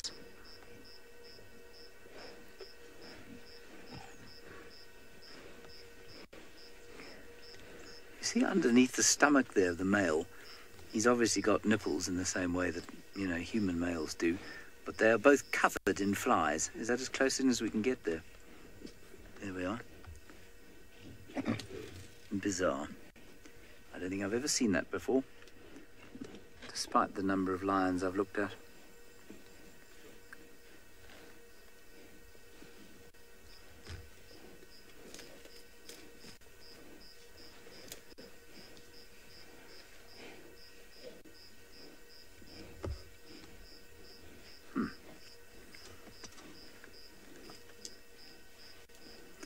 I'm hoping that for your yours and Tristan's sake, Hosanna has emerged from his bush.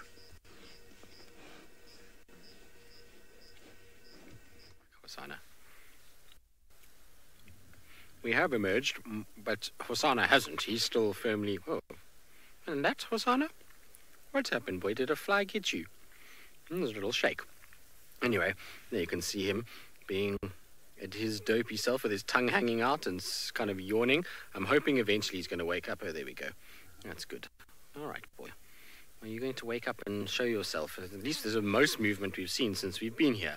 He's been very sleepy in his tree, and I don't blame him. It's been so hot out here. It's really not very pleasant at all. Hello, boy. Are you going to eat some grass now? Isn't that the cutest face when he's doing these kind of things? He's getting bigger and he's getting more serious look. But he's such a funny cat when he wants to be, when he starts kind of doing all these things that he gets up to. He can be seriously entertaining, that's for sure. Now, it's at least cooled down quite a bit since the wind has come up. We've had a little breeze that's starting to kick up, and the breeze is much cooler than what the air is. As soon as the breeze stops, it gets warm again. But I wonder if he hasn't noticed that too and is now thinking about potentially moving. There is some sign of cloud cover that is around. It's not much, but there is a little bit, and so maybe he'll sort of decide to be on his way. There you go. So that's the cloud cover that I'm talking about. I don't think it's going to be rain, but it's just filtering that sun a little bit and making it less violent on our backs, which is very pleasant. And you can see just how well he kind of got himself in there. He was very well camouflaged. To spot him here is not easy at all, but there he kind of is, just tucked away in the shade itself. Now, of course, the grass eating is normal. You will see cats doing it regularly, particularly in the summer. I noticed that they eat a lot more, and it's obviously just to help with their digestive system. It's not because he's turned a herbivore. We know is firmly a meat eater. He loves his meat more than anything, more than Conrad even. And so he hasn't been influenced by Lauren and Steve and Genre. He's still quite happy to eat meat, but every now and then cats will try and just eat a little bit of grass. It just helps him out. All right, boy, are you going to stand up now for us? He's just got a bit of an itch on his shoulder, I think, that he wants to scratch. The thing about this time of the year is going to be a lot more ticks around, and so poor little Hosanna, when he lies in grass like this, is going to get covered in them, and that's going to make him probably itch quite a bit, and you'll find scratching and trying to get rid of those quite often. Boy, what are you up to? Maybe he's just mowing around him so all these little bits don't get him and he doesn't get a fright from them. I don't know. Either that or he's going to decide to move now. I'm hoping he does come out of this, even if he finds another spot to lie down, as long as it's in the shade. Lee, exactly. It's just the starter before he takes us on a hunt. We need to take him down towards Twin Dams where all those little piglets are, because there was... How many were there? 8 of them, Seth? Yeah, I think it was about 8 piglets that were down there, which would make a fine meal for Hosanna. So this would be a perfect little starter with his meal. So Kirsty's saying she doesn't want to see one of those little piglets getting caught. Well, I'm afraid, Kirsty, I know it's not very nice to see little cute piglets get caught, but the leopards do love them and they do target them. Hopefully those ones will be okay. Well, how about if we just don't see the piglet until it's been caught? Is that better, Kirst? The other day, that's kind of what happened with Kuchaba. We didn't really know what she was chasing, and then we just saw a piglet once she was up in the tree itself with it, which is not as bad. Okay, that's fair, Kirsty says. So that's what we'll try and kind of end up doing. Kuchava's one apparently is how you want to see a hunt. You see the chase, but you don't see the actual kill. And then you kind of see the leopard with it up in the tree, and it doesn't struggle for long. And so, I must be honest, a big warthog and a big male leopard fight is not a very pleasant thing. You know, a lot of people always want to see those kind of things and want to see kills. It's probably the most frequently asked question, besides how did you become a guide? When you are a guide, is when will we see a kill? And I can assure you that something like a leopard killing a big warthog is not something that you will easily forget, nor will you really want to watch. The amount of noise and the sheer sort of struggle that takes place is sometimes a little uncomfortable to be around. And I know quite a few guests that have wanted to see it and then have very quickly changed mind. Right, now let's see this wound, Seb. If you saw it more than I did, I didn't see very well at all, but if he's going to turn, you've got to go the other way, Hosanna. It's on the other side of his body, so yes, he also needs to go south. You can't go north. You have to come our way. I'm talking to you, young man. I'm just kind of looking around now. Let's see when he turns. Oh, there we go. So, Seb, you are right. Little nick there. Oh, I think that must be... I would go warthog. That would be my guess. Or something of that description. You can see it just inside there. Now, that's a very odd place. If he was fighting with another leopard, you would have seen some cuts on his face or around his neck area or his back. And it doesn't look like a bite mark. It looks like a little slice. And of course, the branches are just in the way that we can't see nice and clearly. But you can just see a tear in his kind of coat there. It's just a little flesh wound. He's not limping.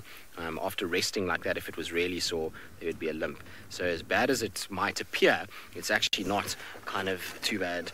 Right, let's just try and move back slightly, Seb, and see if we can just get a better view, because where he's sitting now, if he stays still there for 2 seconds, there we go, that should get us a closer view of his wound.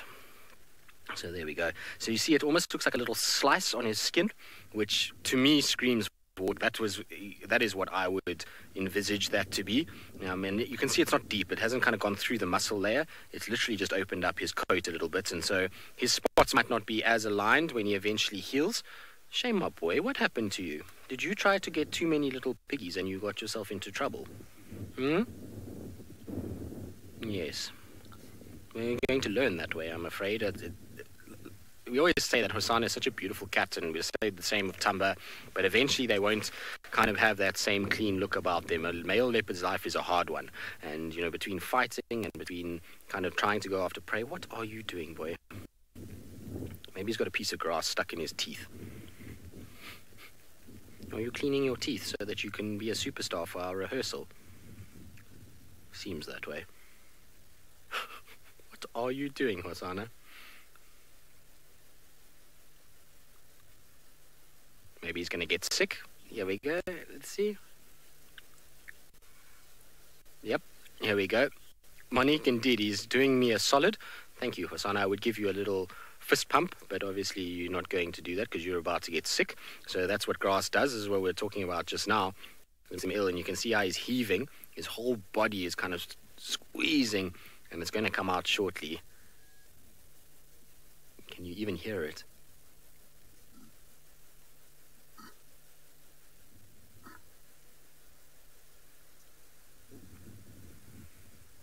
Delightful, Hosanna. Well, I don't even know what to say about that. Seb, nicely zoomed in there, Seb. Well done. Sometimes it's best just to leave things unsaid and just not even talk about certain things, but because that was not ideal at all. Anyway, we're going to try and recover from that moment, and while we do that, let's send you across to James, who's got a lion who's being far more photogenic than what Hosanna just did. Yes, that's not pretty at all. Poor old Hosanna. This lion is being much more what you'd expect, I suppose. Not any vomiting going on here. Standard issue lion drinking.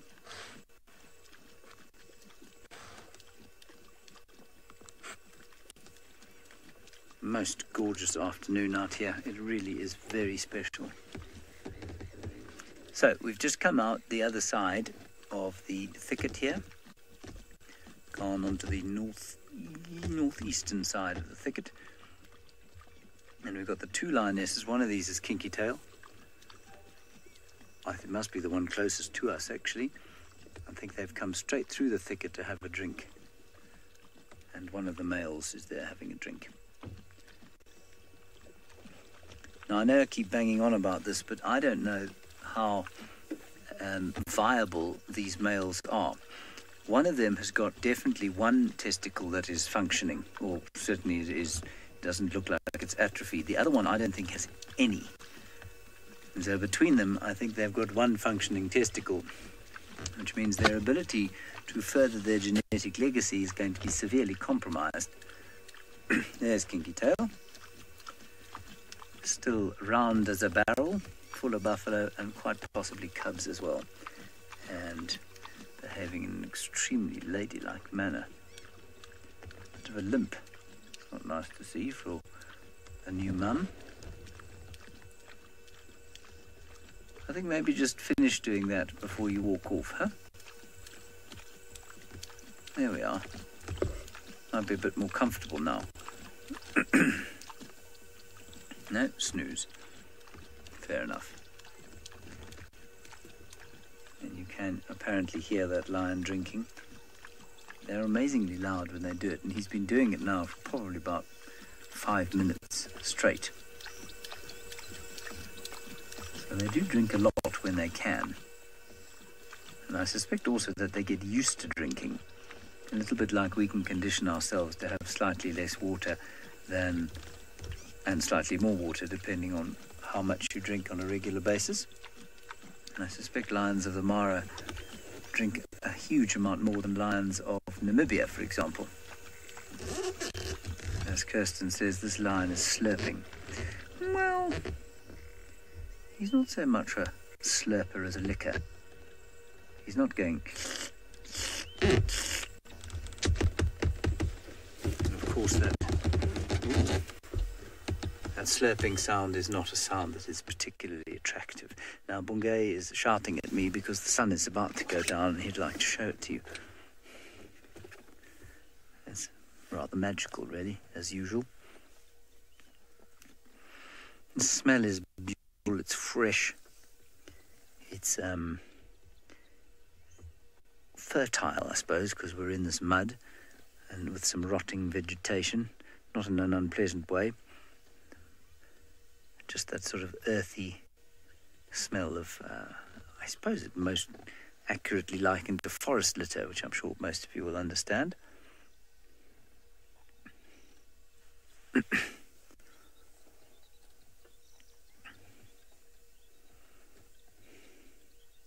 So we've definitely had 4 lionesses here. Now he's testing Kinky Tail. Sorry, don't worry about that, Bungay. You stay exactly where you are. I'm just telling you that the lion on my right-hand side is phlegm grimacing on the urine of Kinky Tail. Now, of course, she will produce quite a lot of estrus just before she gives birth. Estrus. She will produce quite a lot of estrogen just before she gives birth, which I suppose can produce some confusion in the males. This camera is very clever at getting that picture because I can't do it with my camera. That's very beautiful. I'm going to be quiet now for 30 seconds so that you can enjoy the peace of the sunset.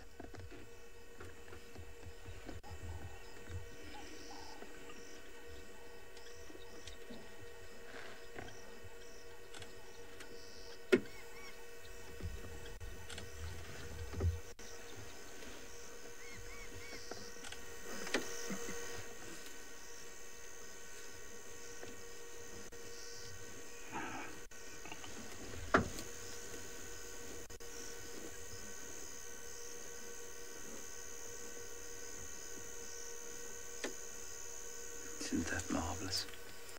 Just touched the horizon. Probably about 2 minutes before it's down completely, maybe even less.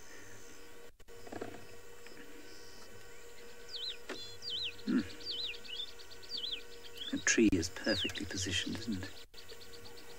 Birds making their last calls.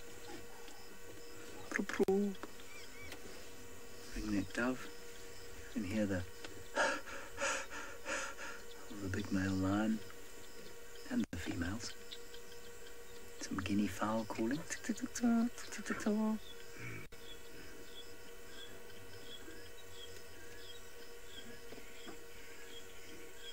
might even be able to, if you really try hard, feel the gentle breeze now blowing out of the north as the sun goes down. If you try very hard, you can probably just feel it touching your skin. It's a lovely temperature.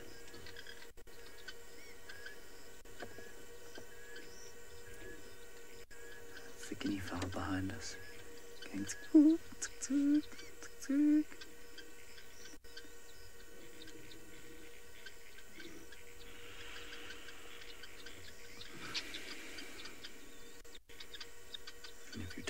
deep breath in.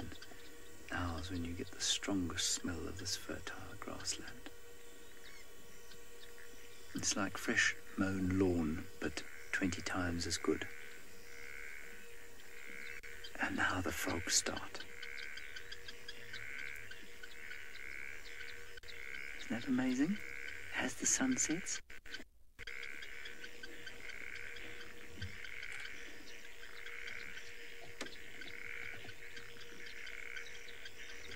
That's so cool. There's obviously a level of light below which the frogs will start to call.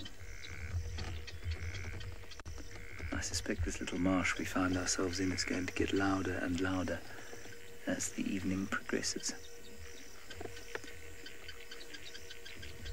Phew. That was magical, wasn't it? Let's go back to the lions, shall we?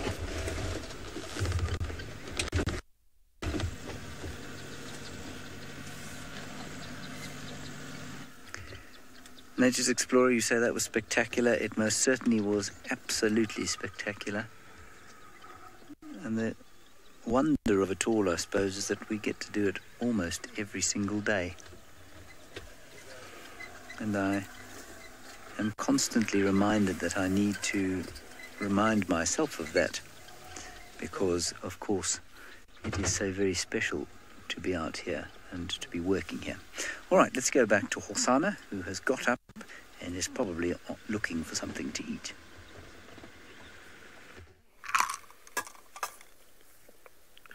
Well, we are with Hosana, and he is slowly but surely kind of moving into what can only be described as the impenetrable fortress that is the drainage lines that run north of Gallagher and off the fire break.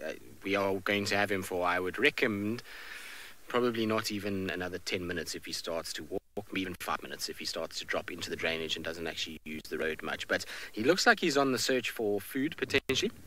His belly is not hugely full, and he's kind of stopping and smelling and looking and definitely very aware of what's going on around him. And I'm sure that's because he's looking for something that he can potentially hunt. I wouldn't be surprised at all if he is going to go on a spot of hunting this evening. The problem is that the route that he takes or selects is going to be very, very important for us, because if he crosses the drainage, we're absolutely fine.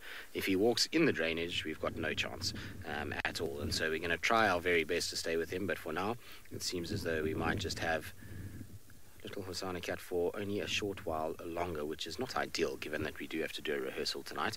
It would have been much nicer if he had decided to stay still. But we know Hosana, he's a hungry cat, and he likes to move around and likes to find food regularly, and food is his favorite thing, and so he is going to go look as much as possible. But look at how his dewlap is starting to grow now. You can see there's this little kind of hanging skin that's coming down, and especially as he's panting. Vicky, no, I don't think his injury will affect his hunt in any way. I mean, he's walking absolutely perfectly. He's not worried at all. You can see he's scratching. There's 2 ticks behind his ear. That's what he's actually trying to get off at the moment. Maybe he'll turn and we'll be able to see them. And just see them there on the top of the ear. You see them? There's actually only one now. The second one has been pulled off. But no, that wound is just a flesh wound. It literally has just nicked his skin. The muscle underneath is perfectly okay and doesn't look like there's any trauma to the muscle itself. And so I think he'll be absolutely fine. He's not walking with any discomfort. He's lying on that wound. So there's nothing that he really kind of seems to be worried about. His rest of his paws are all fine. And if he's walking okay, then the adrenaline of a hunt will be absolutely fine. He'll be able to run and find food perfectly. So it's all good. And it's actually, like I say, nothing really to worry about. I'm 99% sure that male leopard that has done that to him, just where it is in relation to the body, the way it's kind of cut him. If that would have been claws from a leopard, you would have seen multiple cuts, not just one. So I'm pretty sure he's got that from hunting more than anything else. So we don't have to stress too much that he's being pushed out, which is good news. So hopefully that will be the case, that he'll stay for a lot longer still. We can't lose him and Tumba. I'll be mortified if we had to lose both of them. Now you can see he's sat quite upright, so he's looking down into the drainage just to see what's going on and just kind of scan. Anyway, unfortunately it is that time because we are doing a rehearsal this evening. We're finishing slightly earlier, but it's been pretty action-packed afternoon really. There's been lions in the Mara, lions here at Djuma, a leopard, and lots of ellies as well with Jamie to start. So it's been a really wonderful afternoon, and we hope that you guys guys have all enjoyed it as much as we have, and hopefully we will see you all tomorrow morning for our sunrise safari. But from all the crew, it's a pleasure. We'll see you all tomorrow.